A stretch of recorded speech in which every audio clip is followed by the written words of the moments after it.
Hello, everybody, and welcome in.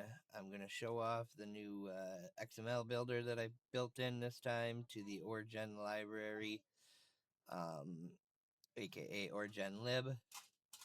Uh, we're going to start off to open it. We're going to type in /cog guide. We're going to go ahead and right here click our XML builder to export that into our mods folder. That'll be in your app data folder or wherever you have your mods folder installed at. Helps if it gets put in the right order. Inside that, we're going to have our docs folder. Inside that, we'll have our XML builder HTML. I apologize if you guys hear any noise in the background. I got my kiddos up right now. So, all right. So, we're going to go ahead and open that. Just double click it. It'll open it in a web browser for you. What we are going to do first is I'm going to show you how the validation import works for any of you that already have an XML out there, making sure that yours validates. So we're going to come in and import one that has a syntax error, as well as a couple other things. Like down here, we have some trailing. Oh boy, that's a way long scroll.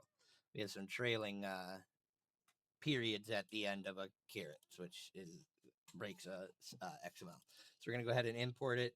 The first thing it's going to do, it can only kind of show off one at a time, but it'll show you that right here we're missing the exclamation mark for our comment out section. So what we're going to do is come to the top and it'll give you the lines and what you want to do. You can attempt an auto fix, or you can sit there and go through, fix it, re-import, fix it, re-import till you have it correct yourself. We're going to attempt the auto fix. We're going to come back to output. You'll notice that nothing really changed other than the fact that it added our exclamation mark here. And it got rid of a couple trailing carrots that I had left, things like that. Common syntax errors it will look for. It does not detect trailing periods, which is why I put them in there. So what we can do once we have it valid, quote unquote, is we can come back to the top and just hit generate XML. It'll say no errors at all. And we can go back to the bottom here and we'll see that those periods are gone. All right, so that's how we import. Once we have it imported correctly and we have no errors, we can come over to our regular OR tab or vein replacement tab, and we can see what our um, declarations are for each tag, if you will, or wrapper. Um, we can go through and edit it if we want, if you want to get into detail. So that's option one. Option two is when you import the a correct one, it will automatically take you to the OR tab and it'll have everything there. I don't have a vein replace in this specific one, so you don't see that, but we will see that here in shortly.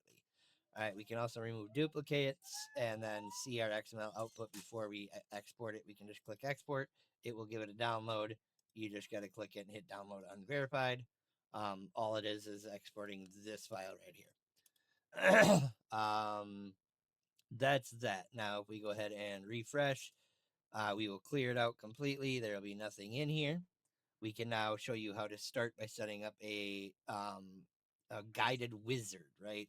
So we have hard or manual mode, advanced manual mode, but for the sake of this video, we're only going to cover guided wizard.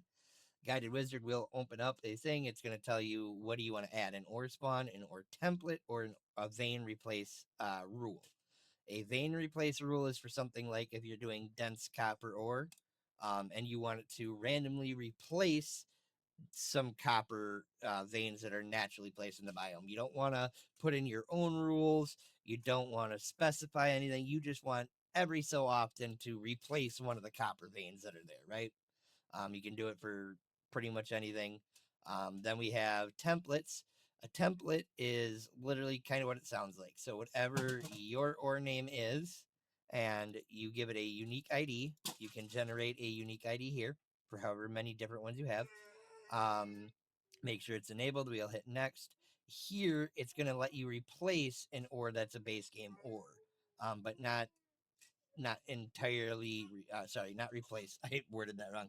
It will let you inject next to an in-game ore. So if you want your in-game the ore you're adding to only sit next to copper and inject exactly how copper does in throughout the game, meaning in, the second biome or zone 2, it's more prominent than in zone 1. You don't have to go through all those rules. If you want it to act exactly like iron's generation, you can just click one of those, and it will do whatever those rules are. Um, Minus a little bit, right? Because you're going to choose iron, but then you also have a chance at how often it's going to be near that iron, right? So it's not always going to happen. Um, your near chance is 50% right now. It's in decimal form. So if you wanted a 100% chance, it's 1.0. Strongly suggest against that. That's going to put a lot of strain on injection, so you're going to have a lot of lag on dedicated servers if your mod is doing that. All right. And our last one is an ore spawn rule. That is what it sounds like. You are setting up your own rules for how that ore is going to spawn. You name your ore. This will be the actual name of your ore. You need a unique ore ID for each rule you have for it. So if you want a different spawn rule for zone 1 compared to zone 4, you're going to have to, have separate ones of these. So you're going to have to go through this ritual twice to get two different rules, kind of thing. Once we have it enabled, we're going to hit next. We do need this. I'm probably going to have an or thing, but what you're going to go here, I should make a generator, but it's, or make it autofill based off of what your or name is here. But so this is your spawn name, so we're gonna call it or underscore copper underscore plains, right? Um, and then we're gonna create a spawn, or you can change it to a template right here as well.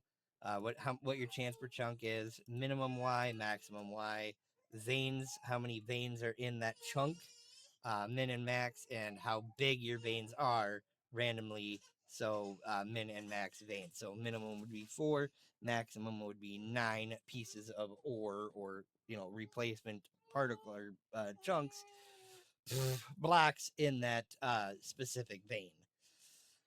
Then we'll go on to the next one. Here's where we add our variants. So our variants are things like what we want to spawn and what our variant is. So if we have zone copper stone and zone copper basalt and stone copper volcanic, we want to specify that the stone isn't spawning in volcanic area, right? So stone is going to be allowed to spawn in stone, basalt, and slate.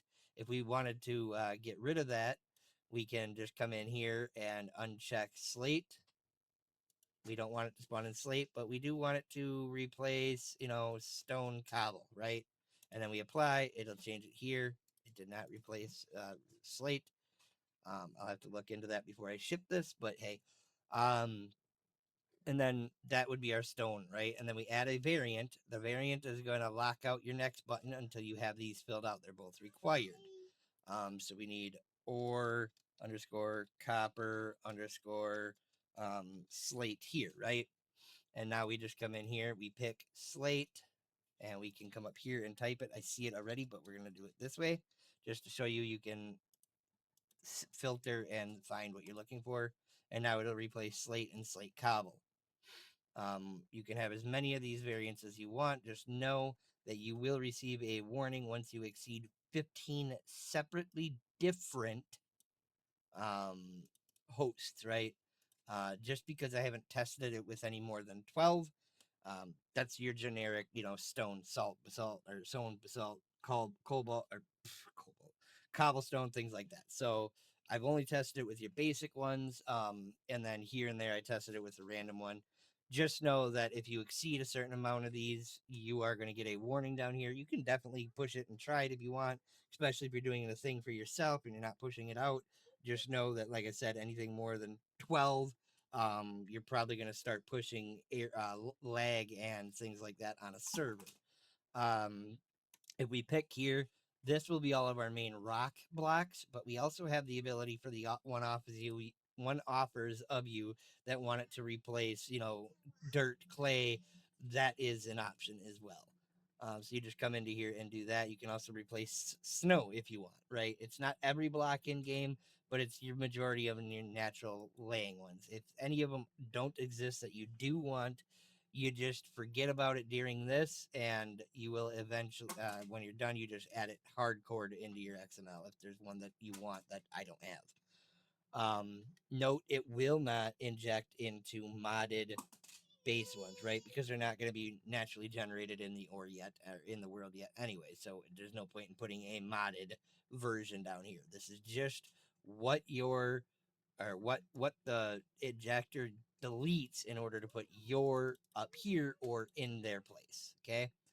You can have as many variants as you want. You cannot leave them blank. To get rid of them, if you accidentally added too many, you just hit this X button right here. Okay. Add more, hit add variant. Next page. This is our biome section. We just pick our biome. Do we want it to only spawn in mountains? Okay, then it will only spawn in mountains. Do we want it to spawn in mountains and, or let's not say mountains, let's clear our selection, right? So if we don't want it to be included, but instead we want it to spawn in zone 3 tier 2, right? But while it's in zone 3 tier 2, we don't want it to be underwater or oceans or things like that. So we can come in here and shut off all of the oceans. So now it'll be in zone 3 tier 2 minus oceans. Same thing goes if you don't know exactly the biome type you want and you want just all oceans. You can come in here and say you don't want it to, you don't want not oceans, but all of a biome. You can just say you don't want it to spawn in any of the deserts, right? So now it'll be in zone 3 tier 2, but anything that has the word desert in it, it won't exist. You can also go in through zone, just the prefix, so now it'll be everywhere in zone 1. Or you can come into here and say you only want it to be in the discovery keys. So you only want it to show up when you're in Emerald Wilds. You only want it to show up when you're in an ocean. You only want it to show up in Whisper Frontiers, etc. Okay. You can leave it completely blank, absolutely no filters whatsoever, and that will cause it to spawn anywhere and everywhere. And then when you hit next, you'll have this nice little printout of what your XML chunk will look like. You just go ahead and hit create. It will now be in here. And then if that's all you're doing, you go ahead and hit generate XML. It'll give you the download of this file right here. If you want to add more, you just click guided wizard, work through yourself. You're going to hit reset and you're going to, go through one more time, add your next ore. That's about as simple as it gets. For vein replacement is really simple. You're just saying vein replace, dense copper is the name of your ore, and you're going to be replacing ore copper stone with ore copper dense stone. There's a 20% chance.